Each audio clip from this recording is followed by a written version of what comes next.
ایک عوامی مسئلہ جو آپ کو ہم دکھانے جا رہے ہیں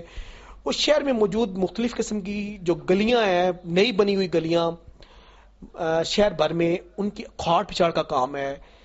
واٹر سپلائی والے، سیوریج والے ان نئی تعمیر شدہ گلیوں کو کھیڑ کے چلے جاتے ہیں.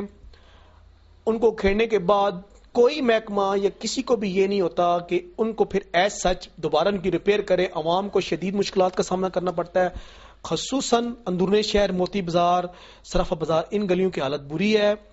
سیوریج والے، واٹر سپلائی والے گلیاں توڑتے ہیں، توڑ کے مٹی کو بالکل بغیر کسی پرواہ کیے اس کے اوپر پھینک کے چلے جاتے ہیں، جس سے آنے جانے والے لوگوں کو مسئلے کا سامنا کرنا پڑتا ہے. حالانکہ ایک طریقہ کار ہوتا ہے،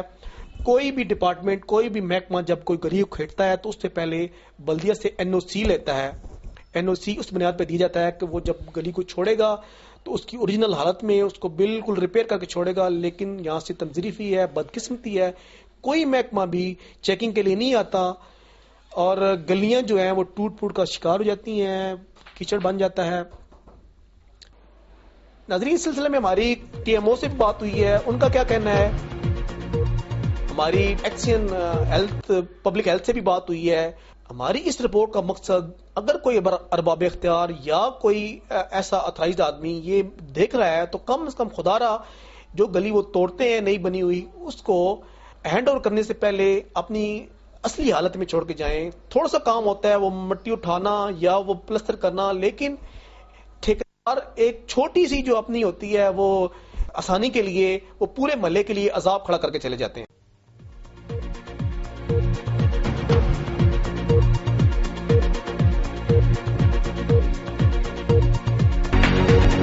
چونکہ ایگزیکیوشن ان کی ہے، لیکن پرابلم ہمیں فیس کرنی پڑ رہی ہے کیونکہ وہ شہر کی گلیوں کو انہوں نے وہ کر دیا ہے، لیکن اس کی پراپر جو ریسٹوریشن ہے نا، مطلب اس کو دوبارہ اس کو انہوں نے، یہ ان کے ایسٹیمیٹ میں شامل ہے کہ انہوں نے ڈگنگ کرنی ہے، پھر پائپ لگانا ہے، پھر پائپ لگا کے اس کے بعد انہوں نے پراپر اس کی کمپیکشن کر کے پراپر اس کو جو پہلے گلی جیسے تھی اس ویسے انہوں نے بنا کے ہمیں دینی ہے. تو اس سلسلے میں لاتعداد میٹنگ بھی ہو چکی ہیں، لاتعداد ہم نے ہاؤس سے، ہمارے ناظم صاحب بیٹھے ہوئے ہیں، نائب تحصیل ناظم صاحب، ہاؤس سے ریزولوشنز پاس ہوئی ہیں کہ جی ان کو لکھا جائے. سیکٹری لوکل، ان کے سیکٹری صاحبان کو بھی لکھا جا چکا ہے.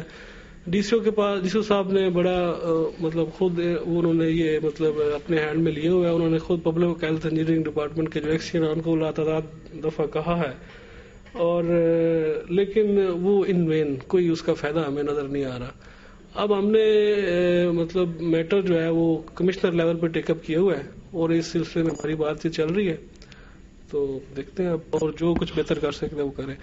لیکن ابھی مطلب یہ جو ڈسٹرکٹ گورنمنٹ یا تحصیل گورنمنٹ، یہ جو محکمے سارے چلتے ہیں، ان کی آپس میں کوآرڈینیشن ہوتی ہے تو یہ چلتے ہیں. اب ایگزیکیوٹ پبلک ہیلتھ کر رہا ہے، ہم اس کو انڈیکیٹ کرتے ہیں کہ یہ پرابلم آ رہی ہے، اب اس کو آپ ایز ارلی ایز پاسبل کر لیں، کیونکہ وہ چیز ہمارے بجٹ میں نہیں ہے، ہم نہیں کر سکتے. اب ایک چھوٹا سا جو ہے میں آپ کو اگزامپل دیتا ہوں، الائٹ پارک کے سامنے ایک پانڈ بن گیا ہے، ایک جوہر کی شکل، اگر آپ وزٹ کریں اس کو بھی بے شک دیکھ لیں، تو وہ پبلک ہیلتھ انجینئرنگ والوں نے نالا بلاک کر دیا اور اس کا رخ اس میں چھوڑ دیا. اب اس میٹر کو میں DCO صاحب کو، اپنے ناظم صاحب کو، ساروں کو میں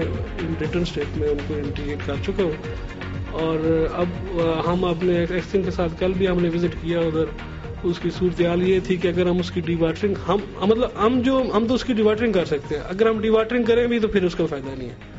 اب وہ پانی کیونکہ اس میں لگاتار آ رہا ہے، جب پانی رکے گا تو اس کو وہ خالی ہوگا، اور موقع پہ آ کے دیکھیں کہ انہوں نے نالا جو ہے وہ بالکل بند کر دیا. اس صورتحال تو یہ ہونی چاہیے تھی کہ اس کو چلے 1-2 دن کے لیے بند کرتے، اس کو فوری طور پہ حل کر کے اس کا مسئلہ حل کرے، لیکن پراپر ریسٹوریشن، یعنی کہ وہ 20 کروڑ میں چاہے وہ 2 کروڑ ہے، 3 کروڑ ہے، 5 کروڑ ہے، وٹس ایور جتنی بھی کاسٹ آتی ہے وہ ان کے کنٹریکٹ میں شامل ہے کہ وہ اس میں اس کو ریسٹور کریں گے. تو NOC اسی وقت ان کو مل گیا تھا، اسی کنڈیشن پہ ملا تھا کہ آپ پراپرلی اس کو ریسٹور کریں گے. اب ہم کیا کر رہے ہیں، ہم ان کو بار بار ٹائملی، اب محرم میں بڑا ہمارے لیے پرابلم تھا، ہم نے خود اپنے ٹریکٹرز لگوا کے جو روٹ جو ہے جہاں پہ ان کا بنتا تھا ہم نے کلیئر کروائے ہیں.